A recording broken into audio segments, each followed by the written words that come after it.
তোমাৰ সকলোতকৈ ডাঙৰ সমস্যা সেইটো নহয় যে তোমাৰ হাতত টাইম নাই। তোমাৰ সকলোতকৈ ডাঙৰ প্ৰব্লেম হ'ল যে তোমাৰ ফ'কাছ নিৰ্দিষ্ট ঠাইত নাই। ভাবাচোন গোটেই দিনটো পাৰ হৈ যায় আৰু দিনটোৰ শেষত এনে লাগে যেন আজি মই কি কৰিলোঁ। তুমি বিজি আছিলা কিন্তু প্ৰডাক্টিভ নাছিলা। তুমি কাম কৰিছিলা কিন্তু দৰকাৰী কাম নকৰিলা। আৰু এই পাৰ্থক্যই জীৱন বনায়ো দিয়ে, ধ্বংস কৰি দিয়ে।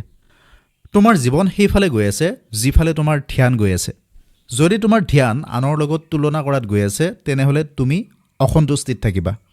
তুমি সিদ্ধান্ত নলোৱা তুমি ফ'কাছ ক'ত কৰিবা। সেই সিদ্ধান্ত লয় তোমাৰ ফোনটোৱে, ন'টিফিকেশ্যনে সিদ্ধান্ত লয়, আন মানুহে সিদ্ধান্ত লয় তোমাৰ। যদি তোমাৰ মনোযোগ কণ্ট্ৰল কৰিবলৈ নোৱাৰা, জীৱনটো কণ্ট্ৰল কৰিবলৈ পাৰিবা জানো? কেতিয়াবা তুমি ভাবা মাত্ৰ এটা ভিডিঅ' চাম, কিন্তু কেতিয়া সেই এটাৰ পৰা 10টা হৈ গৈ তুমি গম নোপোৱা। লাহে লাহে তোমাৰ মনটোৱে সহজ আৰাম বিচৰা হয়, কষ্ট সহ্য কৰিবলৈ নোৱাৰা হয়, যিবোৰে তোমাক এই মুহূৰ্তত ভাল লগায়, কিন্তু দূৰৰ ভৱিষ্যতে সি তোমাক পিছলৈ লৈ যায়। কিন্তু যি বস্তু বৰ্তমান তোমাৰ টান লাগিছে সেই বস্তুৱে তোমাক ভৱিষ্যতে আগুৱাই লৈ যাব। তোমাৰ ওচৰত আনলিমিটেড এনাৰ্জি নাথাকে।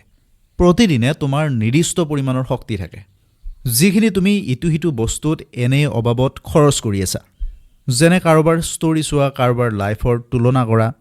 আৰু যেতিয়া মূল কামটো কৰিব লগা হয় তেতিয়াহ'লে কোৱা যে মোৰ মনটো ভাল লগা নাই, মোৰ মন যোৱা নাই।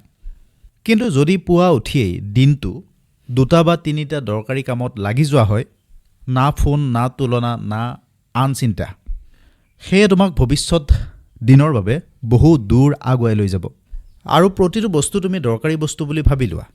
প্ৰতিটো মেছেজ, প্ৰতিটো কল তুমি দৰকাৰী বুলি ভাবা। কিন্তু প্ৰতিটো সময়ৰ বাবে প্ৰতিটো বস্তু দৰকাৰী নহয়। আজিৰ পৰা প্ৰতিটো কাম কৰাৰ আগতে তুমি এবাৰ নিজক সোধা, এই কামটো কৰা মোৰ বাবে দৰকাৰী নেকি? এই এটা প্ৰশ্নই তোমাৰ আধা খেলিমেলি শেষ কৰিব। কাৰণ কি জানা, বেছি কাম কৰিবলৈ নালাগে, সঠিক কাম কৰিব লাগে। ইফালে যদি বহুতো কাম একেলগে আৰম্ভ কৰি লোৱা তেনেহ'লে এটা কামো সঠিকভাৱে সমাধান নহয়। ভাবা তুমি এটা সময়ত এটা কাম সম্পূৰ্ণ ফ'কাছত কৰা। ফলত সেই কামটো সোনকালে হ'ব, ভাল হ'ব আৰু মনৰ সন্তুষ্টি থাকিব। বৰ্তমান সময়খিনি এনেকুৱা বহু মানুহৰ মনোযোগৰ খেলিমেলি হয়। আৰু সেই খেলিমেলি যাৰ নহয়, যাৰ ফ'কাছ আছে, তেওঁই আগুৱাই যায় বা আগুৱাই গৈছে। এইটো বুজি লোৱা, তুমি গোটেই দুনিয়াখনৰ আগত যাব নালাগে। মাত্ৰ নিজৰ মনৰ খেলিমেলি, মনৰ দোমোজাৰ পৰা আগত যাব লাগে। ফ'কাছ মানে না কোৱা অকল নহয়, কোনো এটা বস্তুক হা কোৱা। তুমি প্ৰতিটো বস্তু অলপ অলপকৈ হ'ব বিচাৰা, কৰিবলৈ বিচৰা। অলপ স্কিল ইয়াত, অলপ নলেজ তাত, অকণমান মনটো ইয়াত, অকণমান মনটো তাত। কিন্তু অৱশেষত চোৱা যে ৰিজাল্ট ক'তো নাহে। কাৰণ কোনো এখন ঠাইতে, কোনো এটা বস্তুতে গভীৰভাৱে যোৱা নহয়, গভীৰতালৈ যোৱা নহয়। কিন্তু যিজন ব্যক্তিয়ে এটা বস্তুৰ গভীৰলৈ গুচি যায়, তেওঁই বহুদূৰ আগলৈ গুচি যায়। বাকীসকল এভাৰেজ হৈ থাকে।